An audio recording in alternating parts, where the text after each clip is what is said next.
Mr. President, thank you for talking to Al Jazeera. Most welcome. As if things aren't bad enough in South Sudan, there are now dire warnings of looming catastrophe across the country unless peace comes. Aid agencies are saying that there's a famine on the doorstep that could affect millions. Do you acknowledge that the lives of your people, of untold numbers of your people, are at risk unless there is peace? We don't dismiss that there is a problem in South Sudan, except that some people put it in a very alarming situation. But it cannot really be famine, because we have 10 states in South Sudan. 3 states were seriously affected by the violence that erupted in December. And so these 3 states are where there is a problem. Nevertheless, this whole situation is engendered from the conflict that's going on. And peace is what is required in this country, isn't it? You acknowledge that peace is required in this country. It is there. We need peace. We need peace, and we have been searching for peace.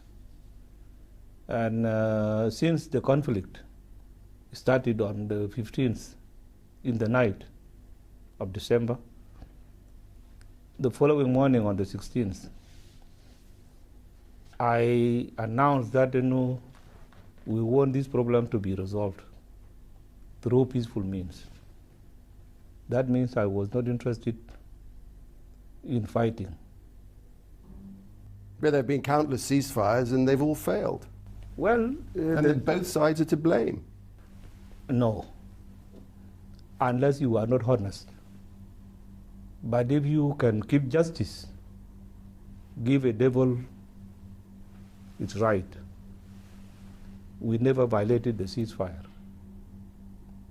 The rebels have been the ones violating. Now, as we are talking with you here, there is fighting in Bentiu. So you're talking about responsibility for the political situation inside the leadership, not about the murders, the gang rapes, all the issues that are going on across the country. Unless if you don't want me really to tell you the story. Go ahead. Mm-hmm.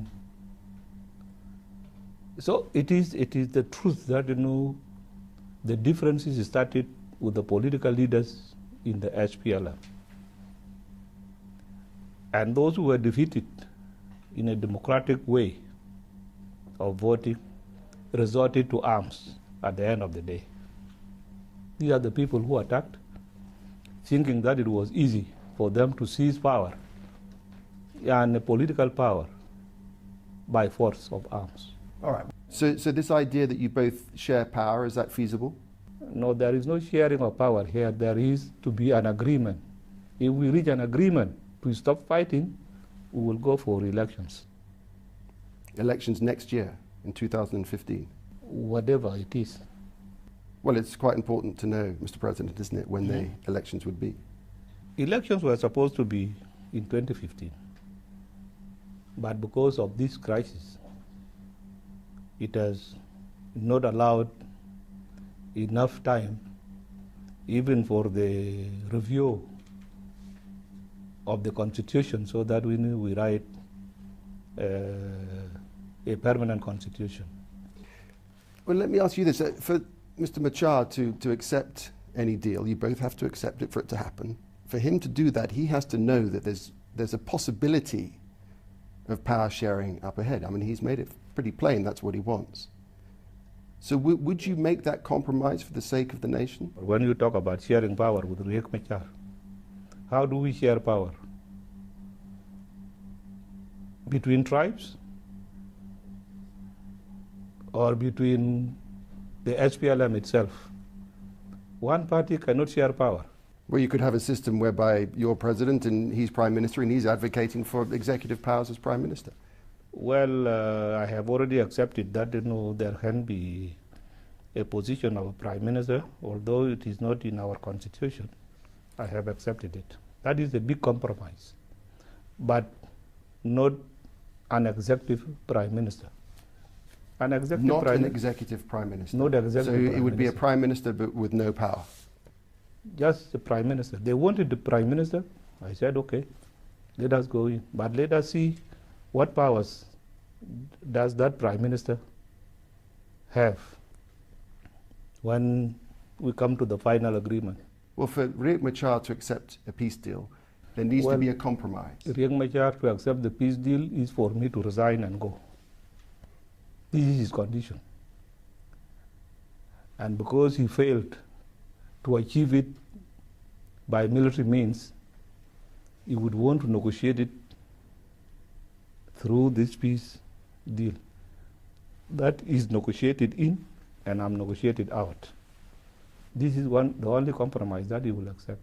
On my side, I promise to the people that, I cannot be the source of their suffering.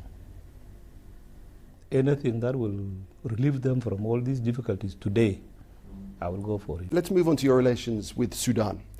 What do you think about the possibility of the Sudanese president, Omar Bashir, running for a fourth time? That is not my question. Bashir is the president of Sudan. I'm not his deputy any longer. You know what made you the man you are, Mr. President? Can we hear something of your childhood? What forged you to lead you to this point in time? Well, I'm sorry, I cannot tell you the whole. It is a very long story. And so, as I told you, that people of South Sudan suffered for long.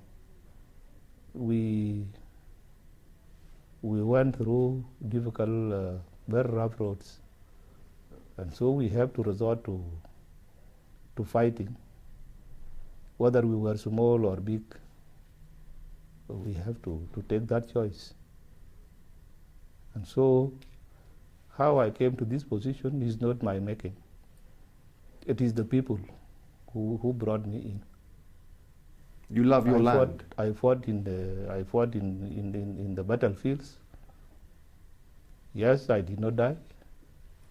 I fought because of love for my country. If I did not love my country, I would have not fought. And so, it is a question that actually that I cannot expect to be asked for by anybody. Because what